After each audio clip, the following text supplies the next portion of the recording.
Semua hutang pinjol lunas tanpa bayar sepeser pun. Nah, gimana sih caranya? Oke, kita akan bahas di video kali ini. Assalamualaikum warahmatullahi wabarakatuh. Sehat-sehat selalu buat teman-teman semua. Selamat menjalankan ibadah puasa juga buat teman-teman yang menjalankannya. Dan tentu saja semoga di bulan yang baik ini, di bulan yang berkah ini, semua doa-doa kita terkabul ya. Amin amin ya robbal alamin. Terutama buat teman-teman yang mungkin sekarang lagi bermasalah di aplikasi pinjaman online ya. Harapan saya tentu saja kita semua bisa terbebas dan terlepas dari hutang pinjol. Amin amin ya robbal alamin. Jadi gini teman-teman ya, hal seperti ini sebenarnya sudah saya bahas berkali-kali, tapi masih banyak juga yang bertanya-tanya. Karena mungkin seringkali mendengar informasi-informasi di luaran sana bahwa utang pinjol nggak usah dibayar, langsung lunas, otomatis lunas, dan lain sebagainya. Jawaban saya juga setuju terkait hal tersebut. Bisa ada kemungkinan. Tapi yang jadi masalah adalah kapannya, ya, waktunya. Apakah dalam waktu dekat? Apakah nunggu 5 tahun, 10 tahun, dan seterusnya. Itu yang paling penting sebenarnya. Kenapa?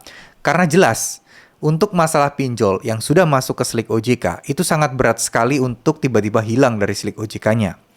Jalan satu-satunya itu bisa hilang adalah dengan melunasinya, atau dengan kata lain, pinjolnya melunaskan utang kita dan melaporkan ke slik OJK bahwa hutang-hutang kalian sudah lunas ya. Maksudnya sudah tidak ada tanggungan lagi karena memang dari sistem pinjolnya utang kalian sudah beres. Nah, ini dia yang perlu teman-teman perhatikan dan perlu juga teman-teman garis bawahi. Nggak ada ceritanya tiba-tiba lunas dalam waktu singkat, dalam waktu dekat. Itu kemungkinannya 99,9% nggak bakal terjadi. Ya, jadi ya 0, sekian persen lah itu bakal terjadi. Paling ya kalau dari 1 juta orang, satu yang merasakannya. Itu mungkin entah kesalahan sistem atau ya mungkin ya memang suka-suka pinjolnya lah ya. Oke, jadi sekali lagi, apakah mungkin utang pinjol kita bisa lunas? Jawabannya selalu mungkin. Karena memang faktanya ada, saya juga nggak bisa menyangkal, nggak mungkin utang nggak bisa lunas otomatis.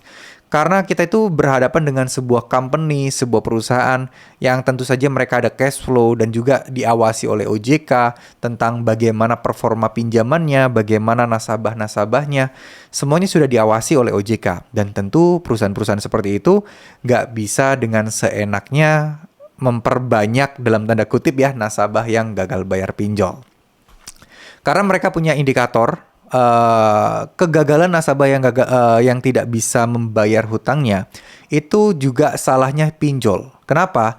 Gimana tuh tim evaluasi? Gimana tuh tim untuk analisnya, untuk mencairkan dan meloloskannya?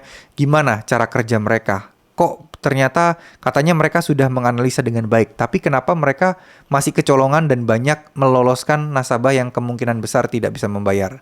Memang ini sih kemungkinan besar agak sulit ya untuk diatasi, karena kita tidak pernah tahu orang itu bakal galbay ataupun membayar.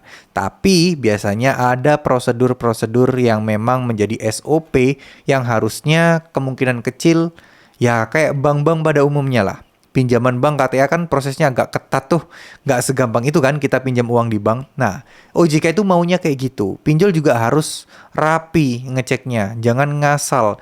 Jangan juga intinya pinjol itu pokoknya disikat semuanya. Enggak ya. Jadi semuanya tuh harus rapi, harus benar-benar diteliti dan seterusnya. Jadi dengan kata lain di sini tuh kita semua tergantung dengan si pinjolnya. Nggak mungkin tiba-tiba dari OJK utang kita dilunaskan, nggak mungkin. Ya, yang ada dari pihak pinjolnya akan melunaskan utang-utang kita. Cuman itu butuh waktu yang cukup sangat-sangat lama. Bahkan bisa dibilang 1 tahun lebih. Ada nggak bang yang di bawah 1 tahun? Ada, 7 bulan. Tapi itu jarang sekali terjadi. Yang ada rata-rata di atas 1 tahun lebih. Ya 2 tahun lebih juga banyak. Dan sekali lagi saya ingatkan juga, nggak semuanya yang udah telat 2 tahun utangnya otomatis lunas. Banyak juga yang masih nyangkut, banyak juga yang masih menggantung. Nah, oleh karena itu kita fokusnya jangan di sana. Fokusnya lebih kepada gimana caranya kita memperbaiki finansial kita sehingga cukup banyak rezeki untuk bisa menyelesaikan semua utang-utang itu dan punya bargaining power ya. Ibaratnya kita udah punya uang nih kekumpul nih, hutang pokoknya. Kita bisa negosiasi tawar-menawar dengan pinjolnya. Oke, saya akan bayar tapi hutang pokok aja ya. Bunga dan dendanya nggak bisa. Karena kebetulan uangnya cuma cukup segitu dan saya kebetulan ya ini juga mengusahakannya. Nah, itu biasanya pinjol akan melakukan pengajuan-pengajuan. Mungkin dari tim penagihannya akan ngelobi atasan, atasannya lagi, apakah bisa ini untuk beres? Nah, pasti mereka kemungkinan besar akan mempertimbangkan, oh orang ini udah alot banget nih ditagih, tapi kayaknya ini beneran bisa bayar nih. Ya udahlah, daripada mereka rugi banyak, ya setidaknya uang yang mereka keluarkan akan balik sesuai dengan ya yang diterima gitu loh ya. Oke.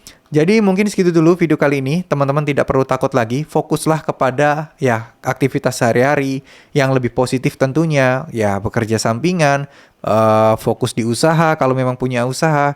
Kerja itu lebih fokus lagi, nggak usah mikirin utang. Karena ketika teman-teman mikirin utang, saya yakin pekerjaan teman-teman akan terganggu. Ya entah itu gelisah, entah itu kadang panik sendiri, ketakutan yang mungkin karena malu dan lain sebagainya. Ya, terima kasih. Semoga apa yang saya sampaikan bisa bermanfaat. Tetap tenang, selamat menjalankan ibadah puasa. Manfaatkan ibadah puasa untuk terus berdoa, mendekatkan diri sama Allah SWT, dan mintalah pertolongan jalan keluar terkait masalah pinjol ini. Barangkali jawabannya ada di bulan ini. Amin amin ya robbal alamin. Terima kasih. Wassalamualaikum warahmatullahi wabarakatuh.